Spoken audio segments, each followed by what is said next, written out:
But congratulations, April, on third today. Yeah. Must admit, it looked like second there for a minute there. But the sprint didn't quite go the way that you wanted.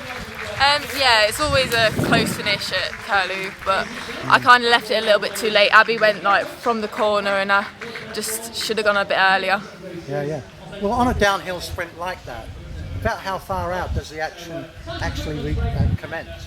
Well, it was fast pretty much from like 2k to go, but I just had to make sure that I was in like the top 5 positions. Because again, like Abby, you're on your own. Yeah. No teammates to lead you out or anything.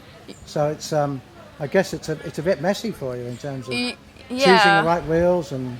Yeah, I can't. Well, Pro Noctis were doing a good lead out, so I just kind of sat behind theirs coming into the finish, and then you just have to be aware of who's coming up behind you and who's next to you, and then with like 1k to go, just make sure you're up there getting ready for the sprint. What about the race itself? Because it was all together, but I did hear that it was quite active at the front.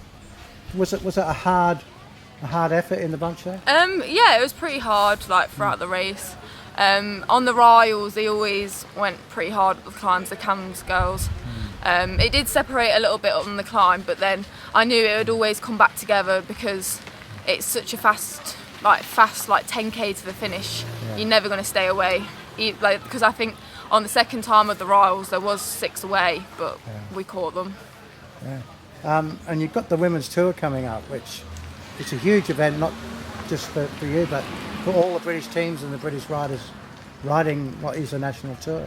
Quite excited for that? Yeah, I'm super excited for it. Like, it's my first women's tour, and it's just I've always like watched the race as a little girl, so to actually be in it next week is going to be amazing.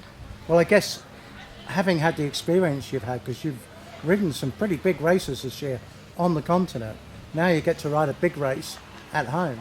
So you go in there with enough experience to know how it's going to play. Yeah, definitely. And like the time trial only being like an hour away from me, I've already like practiced the course, and I have an advantage there for the time trial. I think that's at Nuneaton, isn't it? It's Aviston, so it's quite a technical, tricky circuit. So good to get practice around there. Nice closed road time trial.